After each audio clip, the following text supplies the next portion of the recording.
जो अल्फाबेटिकली मैंने लिया है, और ये आपको सारे प्रीवियस ईयर में आपको मिल जाएंगे, इतना इंपॉर्टेंट है। और यही सब आपको रिपीटेडली आते रहते हैं। जो नए आएंगे वो भी मैं ऐड कर दूंगा, लेकिन जो पुराने जो एग्जाम्स में आए उनको जानना बहुत जरूरी है। तो जो पहले ए अल्फाबेट से जितने भी इंपॉर्टेंट है पहले उसको डिस्कस कर लेते हैं। एनर्किस्ट, ठीक है। एनर्किस्ट जो वर्ड है ये आपके एनर्की से आया है, एनर्की, ओके, एनर्की से आया है ये। एनर्किस्ट कौन होते हैं? जो गवर्नमेंट के ऊपर विश्वास नहीं करते हैं, ठीक है। गवर्नमेंट या फिर गवर्नमेंट के जो लॉज होते हैं, ठीक है, कानून, ठीक है, उनके ऊपर जो विश्वास नहीं करते हैं, उनको चाहिए कि हम लोग अपनी मन की करें, हमें कोई गवर्नमेंट चाहिए नहीं, हमें गवर्नमेंट के हमें कानून नहीं चाहिए, लॉज नहीं चाहिए, तो उनको हम लोग बोलते हैं एनर्किस्ट। एनर्किस्ट, और ये वर्ड आया आपका एनर्की से आया है ये वर्ड, ठीक है, एनर्की से ये वर्ड आया है। नेक्स्ट आपका हो गया एमोरल। एम और एमोरल, ठीक है। एमोरल और इमोरल में दोनों में बहुत अंतर है, मैं डिफरेंस भी आपको बता दूंगा, लेकिन इसको पहले जान लेते हैं, ठीक है। एमोरल का मतलब क्या होता है? अनकंसर्न्ड विथ राइटनेस और रॉन्गनेस, ठीक है। मतलब क्या है कि सही गलत का जिसको पता नहीं होता है उसको हम लोग बोलते हैं एमोरल, ठीक है, एमोरल, ठीक है। जैसे कि एक बच्चा हो गया, ठीक है, एक बच्चा हो गया, उसको पता नहीं रहता कि सही और गलत क्या होता है, तो वो जो उसको लगता है कि मतलब कि अपनी मन की वो कर देता है, तो उसको सही और गलत का उसको फर्क नहीं है, तो वो एमोरल हो जाएगा, अनकंसर्न्ड विथ राइटनेस और रॉन्गनेस। इमोरल का मतलब होता है कि जिसको पता होता है कि सही और गलत क्या है और वो जानबूझ के गलत ही करता है, तो उसको हम लोग बोलेंगे इमोरल, ठीक है। एमोरल एक चाइल्ड हो गया, एक छोटा सा बच्चा, उसको हम लोग बोलेंगे एमोरल, क्योंकि उसको सही गलत का फर्क नहीं पता होता है। इमोरल हो गया आपके क्रिमिनल्स, ठीक है। क्रिमिनल जो होते हैं उनको पता है कि यार ये गलत है ये सही है, या फिर एडल्ट को ले सकते हो आप, एडल्ट पर्सन, ठीक। किसी किसी को पता भी नहीं हो सकता है, वो अलग चीज है, लेकिन एक एडल्ट को नॉर्मली पता रहता है सही है गलत है, सही और गलत क्या है, लेकिन वो जानबूझ के जो गलत करता है उसको हम लोग बोलते हैं एमोरल। नेक्स्ट वर्ड जो है ये काफी कॉमन वर्ड है, लेकिन you should know it, ambiguous. Ambiguous word आया है आपके एम्बिग्यूटी से वर्ड आया है ये, ओके। इसका मतलब क्या है कि हैविंग टू और मोर मीनिंग्स या फिर हैविंग टू और मोर इंटरप्रिटेशंस। इसका मतलब क्या है? अगर कोई चीज अगर आपके लिए एम्बिगुअस है और उसका दो या फिर दो से अधिक मीनिंग कैरी करता है, तो इसका मतलब क्या है कि वो चीज क्लियर नहीं है, आपको पता ही नहीं है कि कौन सा मीनिंग लेगा, दो या फिर दो से अधिक, तो वो चीज क्या हो जाएगा? एम्बिगुअस या फिर नॉट क्लियर, हैविंग टू और मोर देन टू इंटरप्रिटेशंस और मीनिंग। एम्बिग्यूटी वर्ड एक नाउन है, ठीक है। एम्बिगुअस आपका एडजेक्टिव होता है, ठीक है। एनर्किस्ट एक नाउन हो गया, एक पर्सन को हम लोग एनर्किस्ट बोलते हैं, एनर्की भी नाउन हो गया। एमोरल आपका हो गया एडजेक्टिव, ठीक है, adjective. Next word important word is ambidextrous. ठीक है, इन दोनों का रूट वर्ड एम्बी है, ठीक है, एम्बीडेक्स्ट्रस का मीनिंग क्या है? जो दोनों हाथ को इक्वली यूज कर सकते हैं, ability to use both the hands. जैसे आपने 3 इडियट्स मूवी में देखा होगा वीरू सहस्त्रबुद्धि, तो वो क्या करता है? वो बोर्ड पे दोनों हाथों से लिखता है, यानी कि दोनों हाथ उसका इक्वली अच्छा है, मतलब, ठीक है। तो उसको बोलेंगे हम लोग ability to use both the hands, उसको हम लोग बोलेंगे एम्बीडेक्स्ट्रस। ये आपका एडजेक्टिव हो जाएगा, ठीक है। इसका आप स्पेलिंग को नोट कीजिएगा, एम्बीडेक्स्ट्रस है ये, एम्बीडेक्स्टरस नहीं है, ठीक है। द वर्ड इज एम्बीडेक्स्ट्रस, मतलब डेक्स्टरस नहीं है, ओके, एम्बीडेक्स्ट्रस है। ये वर्ड आपके डेक्स्टर वर्ड से आया है। एम्बीडेक्स्ट्रस जो है ये डेक्स्टर वर्ड से आया है। डेक्स्टर का मतलब क्या होता है? स्किल, ठीक है, स्किल। डेक्स्टर का मतलब होता है स्किल, और डेक्स्टरस होता है स्किलफुल, ठीक है। लेकिन एम्बी स्किलफुल, डेक्स्टरस का मतलब होता है कि स्किलफुल, और एम्बी डेक्स्ट्रस में डेक्स्टरस नहीं आता है, एम्बी डेक्स्ट्रस ही होता है, ठीक है। तो ये हमारा जो पहला थीम था, या फिर आप अल्फाबेट भी कह सकते हो, ए से एनर्किस्ट, फाइन, पहला वर्ड था। One who believes that there should be no government, next is amoral, next is ambiguous, next is ambidextrous, fine. आगे बढ़ेंगे हम लोग। यस, नेक्स्ट हमारा बी से रिलेटेड जितने भी अच्छे वर्ड है उनको जान लेते हैं, वन वर्ड सब्स्टिट्यूशन। पहला वर्ड है बॉलीवर्ड, ठीक है। बॉलीवर्ड का मतलब क्या होता है? A wide street bordered with trees.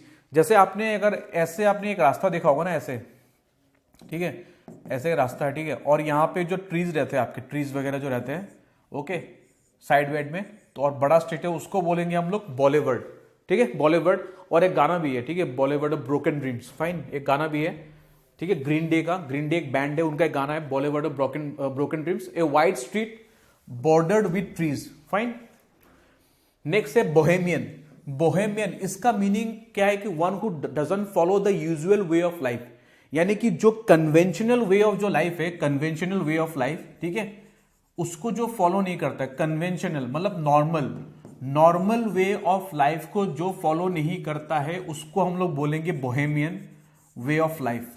ये मेनली जो आर्ट्स के जो पर्सन होते हैं ना, आर्ट्स के ओके, आर्ट्स मतलब ठीक है, जैसे कि आपने एक म्यूजिशियन को देखा होगा, म्यूजिशियन तो क्या करता है, जैसे कि आपने रॉक सॉन्ग अगर आप सुनते हो तो बाल ठीक है काफी लंबे कर लेते हैं, फिर हेडबैंड वगैरह, टी शर्ट वगैरह फटाफटा कुछ पहनता है ऐसे, ठीक है, तो उनका ड्रेसिंग सेंस काफी हटके होता है, काफी अलग होता है। नॉर्मल जो लोग होते हैं बाल बड़े रखेंगे, ठीक है, सब मतलब उंगली में फिंगर्स पहनेंगे, या फिर डेविल का स्कल वगैरह होगा, चेन्स वगैरह, टैटूज वगैरह होंगे, ठीक है, तो दोज आर कॉल्ड बोहेमियन। मतलब क्या है, one who doesn't follow the usual way of life, that is he doesn't lead a conventional और normal way of life, like people belonging to arts, like music, ठीक है। Rockstar को आप याद रख लेना बस, रॉकस्टार जो होते हैं ना, ठीक है। तो नेक्स्ट वर्ड इज बाइगॉट्री, ठीक है, या फिर बिगॉट्री बोलते हैं उसको, ठीक है। उसका मीनिंग क्या है कि intolerance towards those who hold different opinions, और जो पर्सन्स होंगे, पर्सन को बोलते हैं हम लोग बाइगॉट बोलेंगे, ठीक है, फाइन। दैट पर्सन जो ऐसे बिलीफ रखता है उसको बोलेंगे हम लोग बाइगॉट बोलेंगे, ठीक है। इसका मीनिंग क्या है कि intolerance towards those who hold different opinion, मतलब कि अगर आपने कुछ बोल दिया, आप कुछ व्यू रखते हो आप, ठीक है, आपके कुछ आदर्श है, ठीक है, आपके कुछ व्यूज है, और जो दूसरा पर्सन है अगर वो आपके व्यू से एग्री नहीं करता है, और आप क्या हो कि जो वो बोलेगा आप उसको एग्री नहीं करते हो, बोलेंगे नहीं जो मैंने बोला वही सच है, और उसको आप एक्सेप्ट नहीं करते हो, उसको बोलेंगे हम लोग बाइगॉट्री बोलेंगे। इनटॉलरेंस, ठीक है, intolerance towards those who hold different opinions, आपसे different opinions than yourself, than जो आप रखते हो उसके अलावा अगर किसी ने डिफरेंट ओपिनियन रखा, आप उसको क्या करते हो, आप उसको टॉलरेट नहीं करते, यू डोंट टॉलरेट, ठीक है, उसको बोलेंगे हम लोग बिगॉट्री बोलेंगे। बिब्लियोफाइल काफी कॉमन है ये, वन हु लव्स बुक्स या फिर लवर ऑफ बुक्स, जिसको बुक्स पढ़ना बहुत अच्छा लगता है, उसको बोलेंगे हम लोग बिब्लियोफाइल, ठीक है। बिब्लियोफाइल, बिब्लियोफिलिक इसका हो जाएगा एडजेक्टिव, बिब्लियोफिलिक, ठीक है। बॉलीवुड नाउन हो गया, बोहेमियन एडजेक्टिव हो गया, one who doesn't follow the usual way of life, ठीक है। Next bigotry, next bibliophile. Next third theme को हम लोग डिस्कस कर लेते हैं। सी से जितने भी अच्छे वन वर्ड है उसको सीख लेते हैं। क्लॉस्ट्रोफोबिया इज वेरी इंपॉर्टेंट, ये काफी बार एग्जाम में आया हुआ है। Fear of small close spaces, जैसे कि लिफ्ट हो गया, ठीक है, लिफ्ट हो गया, लिफ्ट में आप लोग चढ़ते हो ना, आप लोग मल्टी स्टोरेज बिल्डिंग में, तो कभी कभार क्या होता है कि किसी पर्सन को ना वहां पे मतलब जाने से डर लगता है वहां पे मूव, तो उन लोग सीढ़ी लेते हैं, हम लोग दे टेक स्टेयर्स, तो उसको हम लोग बोलेंगे क्लॉस्ट्रोफोबिया, या फिर जो पर्सन होगा उसको हम लोग क्या बोलेंगे, क्लॉस्ट्रोफोबिक एडजेक्टिव हो जाएगा। Claustrophobia is a noun, fear of small close spaces, that means example is lift. Next cartography बहुत ही इंपॉर्टेंट वर्ड है, स्टडी ऑफ मैप्स, ठीक है, जो मैप बनता है कंट्रीज का, ठीक है, पूरे वर्ल्ड का, उनको जो बनाते हैं, उनको जो स्टडी करते हैं, उसको बोलते हैं हम लोग cartography, okay, cartography, very simple. Next word is cosmopolitan, very important word, इसका मीनिंग है कि belonging to all parts of the world, cosmopolitan, ठीक है। जैसे कि हम लोग बैंगलोर को बोलते हैं कॉस्मोपॉलिटन सिटी, इसका मतलब क्या है कि वहां पे मतलब सिर्फ ये नहीं कि दूसरे वर्ल्ड से, पूरे इंडिया से लोग आते हैं, ठीक है, तो इसलिए हम लोग एक तरह से कॉस्मोपॉलिटन सिटी बोलते हैं, या फिर बाहर से भी लोग आते हैं, ठीक है। न्यूयॉर्क हो गया, न्यूयॉर्क, ठीक है, न्यूयॉर्क वगैरह, तो ये सब क्या है कि कॉस्मोपॉलिटन सिटी है यहाँ पे, जो क्या है कि सारे पार्ट्स ऑफ वर्ल्ड के आपको मतलब पूरे वर्ल्ड के लिए बिलोंग करता है वो, ठीक है, या फिर सारे लोग आते हैं बाहर से, ठीक है, कॉस्मोपॉलिटन। नेक्स्ट इज क्रेडुलस का मीनिंग है कि रेडी टू बिलीव एनीथिंग, हम लोग या फिर मतलब भोलू ऐसे बोलते ना कि उसको कुछ भी बोल दो वो मतलब मान लेता है, ऐसा ही होगा, credulous. You can convince that person in a very easy manner, credulous, कि आप जो भी बोलोगे आपको जस्टिफिकेशन देना नहीं पड़ेगा, वो मान लेगा, आपने जो कहा उसने मान लिया, उसको बोलेंगे हम लोग क्रेडुलस। ये डिफरेंट है क्रेडिबल वर्ड से, ओके। क्रेडिबल मतलब होता है कि बिलीवेबल, ठीक है, क्रेडिबल से डिफरेंट है ये, बिलीवेबल, ओके। क्रेडिबल का मीनिंग होता है बिलीवेबल, ठीक है, जिसको आप विश्वास कर सकते हो। लेकिन ये क्या है कि कुछ भी बोल दो वो विश्वास कर लेगा, दोनों में अंतर है, there is a difference, okay, between credulous and credible. तो जो सी थीम से क्या था, क्लॉस्ट्रोफोबिया, क्लॉस्ट्रोफोबिक और cartography, next is cosmopolitan, next is credulous, okay. आगे बढ़ेंगे हम लोग। यस, जो लास्ट थीम है हमारा डी है, डी से रिलेटेड जो इंपॉर्टेंट वर्ड्स है उसको डिस्कस करते हैं। डाइक, डाइक क्या है, barrier constructed to stop the flow of river of water, ठीक है। ऐसे अगर पानी वानी जा रहा है, ठीक है, और आपने एक यहाँ पे कुछ एक बैरियर आपने लगा दिया और पानी को, ठीक है, पानी यहाँ से जा नहीं रहा है, ओके, यहाँ पे स्टॉप हो गया, यहाँ पे स्टॉप हो गया, ठीक है, इस बैरियर को हम लोग बोलेंगे dyke. Dyke a barrier constructed to stop the flow of water, पानी के जो, ठीक है, फ्लो है उसको रोकने के लिए जो बैरियर, ठीक है, जो बाधा हम लोग देते हैं उसको बोलेंगे हम लोग डाइक, ठीक है। Next word is depraved. Deprave को आप डिप्राइव से कंपेयर मत करो, डिप्राइव और इसमें अंतर है, ठीक है, ठीक है, डिप्राइव्ड, इन दोनों में अंतर है, difference is there, note the difference, okay. Deprave मतलब क्या होता है कि हैविंग बैड मॉरल्स या फिर चरित्रहीन, चरित्रहीन पर्सन को हम लोग बोलते हैं कि डिप्रेव्ड पर्सन, ठीक है, करप्ट पर्सन, ठीक है, मॉरली करप्ट, ऐसा, ठीक है, हैविंग बैड मॉरल्स, ठीक है।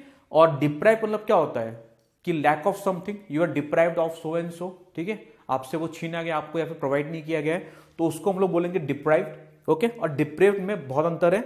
नेक्स्ट होता है डायट्राइब, ठीक है। डायट्राइब काफी अच्छा इंपॉर्टेंट वर्ड है, ये आपके not only one word substitution, ये आपका आपके सिनोनिम्स एंटोनिम्स में भी आपके आ सकते हैं। इसका मीनिंग होता है कि bitter violent verbal attack, bitter violent verbal attack मतलब क्या है कि गाली गलौज कर दिया, एकदम बहुत कड़वी बात सुना दी, ठीक है, निंदा कर दिया, ऐसा मीनिंग करेगा डायट्राइब, ठीक है। बिटर एंड वायलेंट, ठीक, कड़वी बात और क्या, बहुत मतलब आप मतलब उसको बहुत ही वायलेंट तरीके से आप बोल रहे हो आप, ठीक है, एग्रेसिव तरीके से आप बोल रहे हो, जो गालियां बोल रहे हो, तो उसका मीनिंग है diatribe, okay. Violent, bitter and violent verbal attack. Next is what, defection, it's not defecation, ठीक है, डेफिकेशन नहीं है, डिफेक्शन है। डिफेक्शन का मीनिंग क्या है, abandonment of one's country or cause, अगर आप कंट्री को आपने अबैंडन कर दिया, अपने कंट्री को अगर आपने छोड़ दिया, ठीक है, उसको बोलेंगे हम लोग डिफेक्शन, डिफेक्शन, ठीक है। या फिर आपके जो आपने कॉज मतलब यहाँ पे ये मीन कर रहा है कि आपका कुछ, आपने कुछ विचार रखा था, सोच रखा था, ठीक है, तो उसको अगर आप त्याग कर देते हो, ठीक है, उसको छोड़ देते हो आप, तो उसको बोलेंगे हम लोग डिफेक्शन करना। जैसे कि ये आपका पॉलिटी में भी एक आपका वो आता है, इंडियन पॉलिटी में, जैसे anti defection law. Anti defection law मतलब वो किस लिए बनाया गया है कि अगर कोई पॉलिटिकल पार्टी के मेंबर्स अगर अपने ही पॉलिटिकल पार्टी को छोड़ के दूसरे पॉलिटिकल पार्टी को ज्वाइन करेंगे, ज्वाइन ना करें, इसलिए हम लोगों ने इंडियन कॉन्स्टिट्यूशन में एंटी डिफेक्शन लॉ है, एंटी डिफेक्शन लॉ, फाइन, ताकि मतलब इससे हॉर्स ट्रेडिंग होता है ना, हॉर्स ट्रेडिंग, ठीक है, एमपी वगैरह का खरीदना, ये सब जो होता है ना कि पैसे दे दिया और उन लोगों ने अपना पार्टी छोड़ दिया, यहाँ पे आगे सीट बेच दिया, तो डेट इज कॉल्ड मतलब एंटी डिफेक्शन लॉ, उसी के लिए पास होता है। तो ओके, तो हम लोग एक बार फिर से रिवाइज करते हैं। डी से डाइक, बैरियर है, वाटर के फ्लो को रोकने के लिए। डिप्रेव, ठीक है, चरित्रहीन, having bad morals. Diatribe, bitter and violent verbal attack, गाली गलौज देना, बहुत ही कड़वी बात सुनाना और काफी एग्रेसिव वे में। Defection, the abandonment of one's country or cause, अपने देश को छोड़ना या फिर आपका जो विचार है उसको छोड़ना, फाइन। तो आज के लेक्चर हम लोग यहीं पे खत्म करते हैं गाइस।